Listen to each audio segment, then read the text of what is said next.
O Instituto Ramón Cabanillas de Cambados está de aniversario. O centro cumpriu o pasado ano 50 voltos a sol, pero a súa celebración terá lugar ao longo deste curso escolar.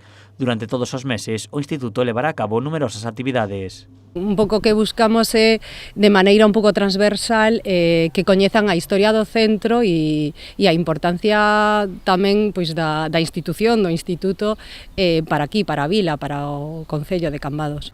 O Instituto ten preparado unha programación que se centrará cada mes nunha temática diferente. Por exemplo, marzo vai a ser o mes dedicado ás mulleres, vale? Mulleres importantes que pasaron por aquí polo centro ou teñen unha relación importante. Despois, por exemplo, en abril, mes das letras, pois teremos os nosos tradicionais certames literarios que veñen facéndose desde fai bastantes anos en honor de profesores que faleceron no centro.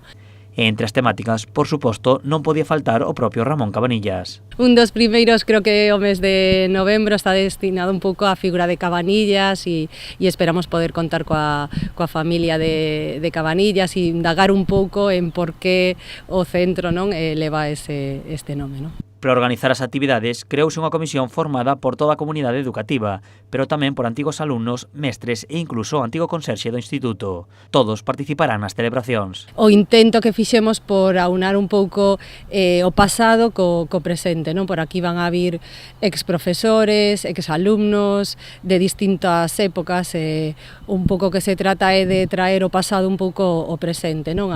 O día a día do centro. Como foi mudando o instituto, así como foi mudando a vila, como foi cambiando as nosas formas de relacionarnos, de aprender, un pouco de todo, non? Intentamos que vexa a importancia do paso do tempo e que non quede todo iso no olvido.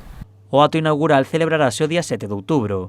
Nel terán lugar diferentes discursos, desplegarase unha bandeirola do artista e antigo alumno Fernando Arena, colgarase un reloxo solar dos anos 90 creado no centro e plantarase unha árbore.